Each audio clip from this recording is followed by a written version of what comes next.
इस कहानी के कुछ हिस्से आपको विचलित कर सकते हैं।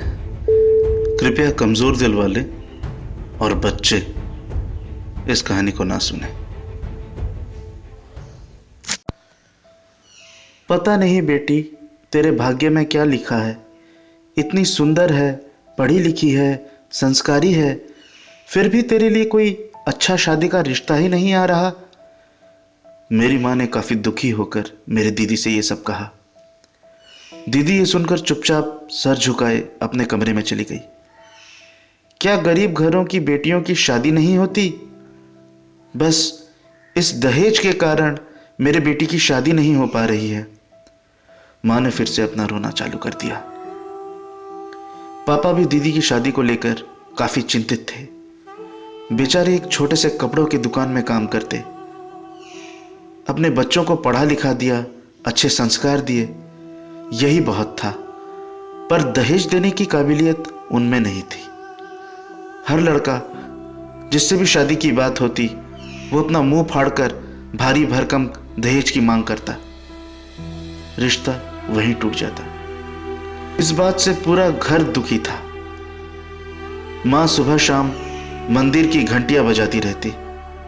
आगरा शहर में ऐसा कोई भी मंदिर बचा नहीं होगा जहां मां और दीदी ने मन्नत न मांगी हो।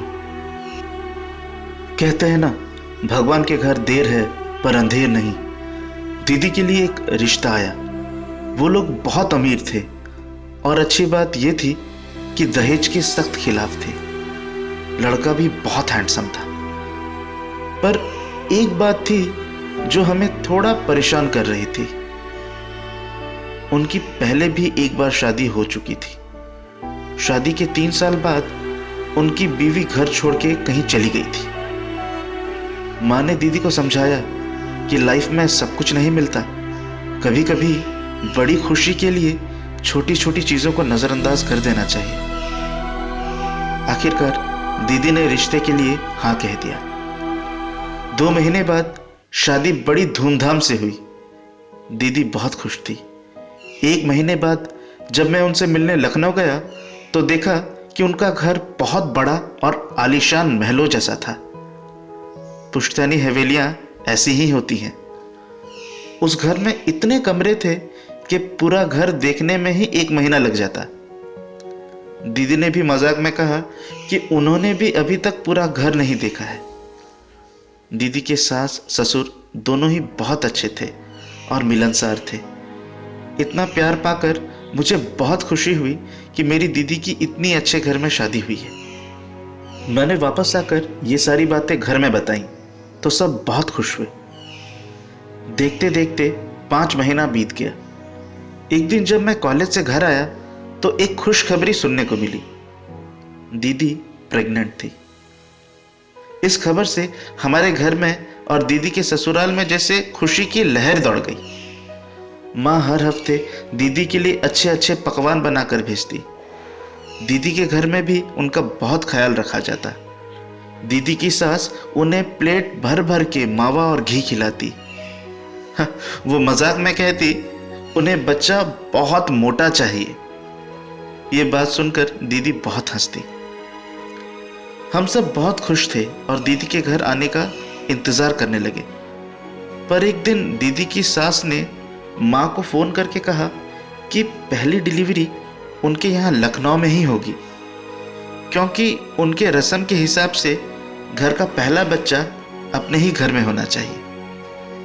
ये जान के हमें बहुत खेद हुआ, पर हम कर भी क्या सकते थे। दीदी की डिलीवरी का डेट आ गया। लेबर पेन स्टार्ट होते ही उन्हें हॉस्पिटल ले जाया गया। उन्हें शहर के बाहर एक हॉस्पिटल में एडमिट करवाया गया। ये उनके फैमिली डॉक्टर का हॉस्पिटल था।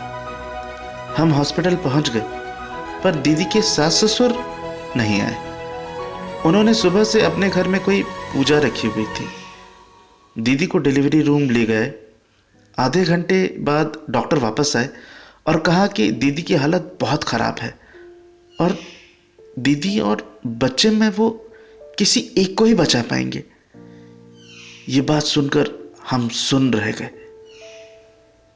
हम सब ने एक ही सुर में कहा, कि दीदी की जान बचाने की कोशिश की जाए।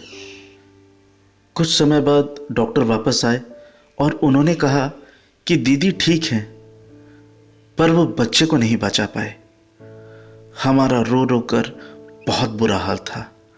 डॉक्टर ने जीजाजी को अंदर बुलाया बच्चे की डेड बॉडी हैंडओवर करने के लिए। मैं भी उनके साथ जाने लगा, पर जीजाजी ने मुझे मना कर दिया। उनके दुख को मैं समझ सकता था।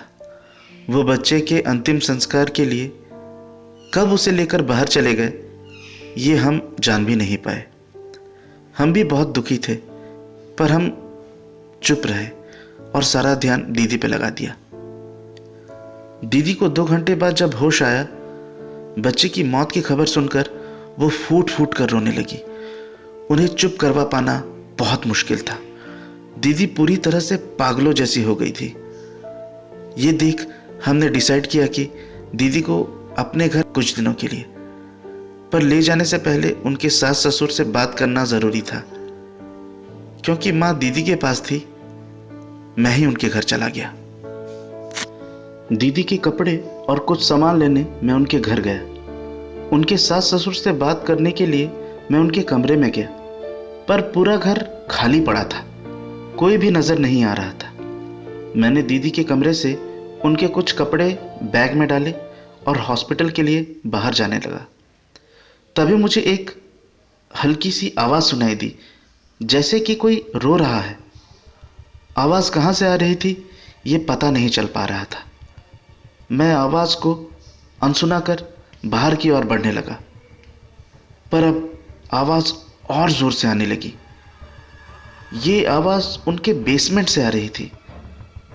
मैं पहले से जानता था कि उनके घर में एक तहखाना है, पर वो तो हमेशा बंद रहता है। पहले तो मुझे लगा कहीं कोई चोर तो घर में नहीं घुस आया हो, इसलिए मैंने खुद जाके देखने का फैसला किया। जैसे ही मैंने तहखाने के पास पहुंचा, अंदर से किसी बच्चे के बिलख कर रोने की आवाज़ आई। पता नहीं क्यों, पर तहखाने के दरवाजे पर इस बार कोई ताला नहीं लगा था। मैंने हल्के से दरवाज़ा खोला और अंदर झांक कर देखा। वहाँ कोई लाइट्स नहीं थी। हल्की रोशनी कमरे के बीच जल रही आग से आ रही थी। वहाँ किसी पूजा के लिए हवन हो रहा था। इतने बड़े घर के अंदर इस तरह की गुफानुमा कमरे के बारे में सोच पाना बहुत मुश्किल था। हवन से उठ रहा धुआं पूरे कमरे में फैल गया था। हवन के सामने 2 आकृतिनुमा लोग बैठे थे। धुआं होने के कारण ठीक से कुछ नजर नहीं आ रहा था। मैं चुपके से तहखाने के और अंदर घुस गया। ये क्या? हवन के पास दीदी के सास और ससुर बैठे थे, वो भी पूरे नग्न अवस्था में। वो दोनों आंखें बंद किए कोई मंत्र जाप कर रहे थे। उनके पास एक बड़ी चमड़े में लिपटी हुई किताब खुली हुई थी। दोनों ही ध्यान लगाए बैठे हुए थे। अचानक से फिर से उसी बच्चे के रोने की आवाज आई। मैंने थोड़ा और अंदर जाके देखा तो एक बड़ी सी देवी की मूर्ति दिखी। वो भयानक मूर्ति लगभग 20 फीट की थी। मूर्ति के पैरों के पास एक बच्चा पड़ा रो रहा था। वो किसी की ओर देखकर जोर जोर से रो रहा था। चूंकि मैं दीवार की ओट से देख रहा था, मुझे सामने वाली चीज नजर नहीं आ रही थी। मैं थोड़ा और अंदर गया। उस बच्चे के पूरे शरीर में सिंदूर लगाया गया था। बगल में एक हरे रंग का कपड़ा गिरा हुआ था। उस कपड़े में उसी हॉस्पिटल का नाम लिखा गया था जहां दीदी अभी एडमिट थी। यह देख मेरे दिमाग में एक बात उभरने लगी, जो बच्चे के सामने खड़े उस शख्स को देख यकीन में बदल गया। सामने जीजा जी खड़े थे। अरे, ये तो दीदी का ही बच्चा था जिसे मृत घोषित कर दिया गया था और जिसका अंतिम संस्कार करने जीजा जी हड़बड़ी में ले गए थे।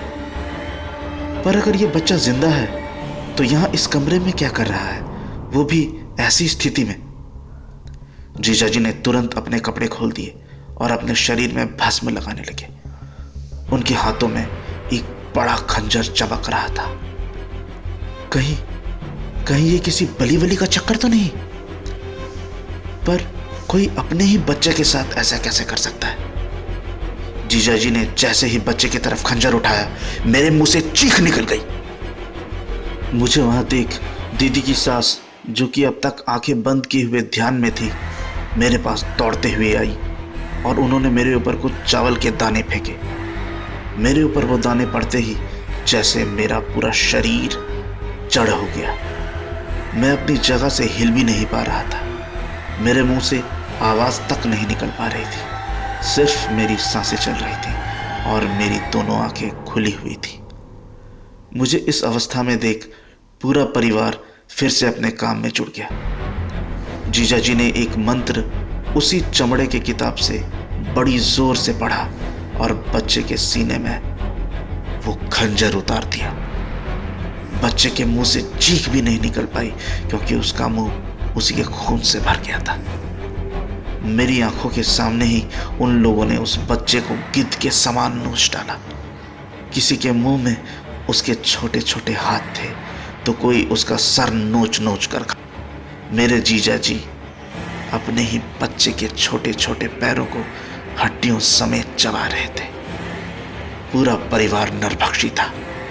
मेरा दिमाग ये सब बर्दाश्त नहीं कर पाया और मैं बेहोश हो गया। जब मुझे होश आया तो मैंने देखा कि देवी की मूर्ति के पीछे और भी कई बच्चों के कंकाल पड़े हुए थे। जीजाजी के परिवार को बच्चों का गोश्त खाने की लत लग गई थी। जीजाजी और उनके माता पिता ने अपने कपड़े पहन लिए थे। वो मेरे पास आए और उन्हें मुझसे कहा कि अगर मैं इन सब चीज़ों के बारे में किसी से भी कुछ कहूँगा तो वो मेरे पूरे परिवार को ख़त्म कर देंगे। मैंने अपनी आंखें झुकाते हुए इशारा किया कि मैं किसी से कुछ नहीं कहूँगा। अपनी बात को साबित करने के लिए उन्होंने कहा कि अब वो अपनी शक्तियाँ मुझे दिखाएंगे। यहीं बैठे बैठे वो कैसे मेरे घर वालों को मार सकते हैं, इसका उदाहरण मुझे अभी मिलने वाला था। एक मुट्ठी सिंदूर देवी के चरणों में रखते हुए दीदी की सास कोई मंत्र पढ़ने लगी और फिर मेरे ही मोबाइल से मेरे पापा को फ़ोन लगाया। पापा ने हड़बड़ाते हुए फ़ोन उठाया और कहा, बेटा तू कहाँ है? जल्दी आ, अचानक से तेरी माँ को दिल का दौरा पड़ा है। ये बात सुनते ही मैं सुन्न हो गया। जीजाजी ने मुझे मूर्छित अवस्था से बाहर निकाला। मैं तुरंत उनके पैरों में गिर गया और अपनी माँ की जिंदगी की भीख मांगने लगा। जीजाजी ने मुस्कुराते हुए अपनी माँ की ओर देखा। उनकी माँ ने फिर से एक मंत्र पढ़ा। मेरे पापा ने अभी तक फ़ोन डिस्कनेक्ट नहीं किया था। वो चिल्लाने लगे, बेटा जल्दी आ, तेरी माँ को होश आने लगा है। मुझे जीजाजी और उनके परिवार वालों के काले जादू की शक्तियों का एहसास हो गया था। मैंने उनके सामने कसम खाई कि उनका ये राज मैं किसी के सामने नहीं खोलूंगा। मैं वापस हॉस्पिटल चला आया। इस बार जीजाजी का पूरा परिवार मेरे साथ आया था। उन्होंने कहा कि दीदी का उनके मायके जाना अभी ठीक नहीं था और वो उन्हें अपने घर ले गए। मैं, माँ और पापा तुरंत वापस आगरा लौट आए। इस घटना को अभी 4 साल हो गए हैं। इन 4 सालों में दीदी कभी भी हमारे घर नहीं आई। उनके 2 बच्चे और हुए और डॉक्टर के अनुसार दोनों ही मरे हुए जन्म हुए। मुझे पता है उनके साथ क्या हुआ, पर मैं किसी से कुछ कह नहीं सकता।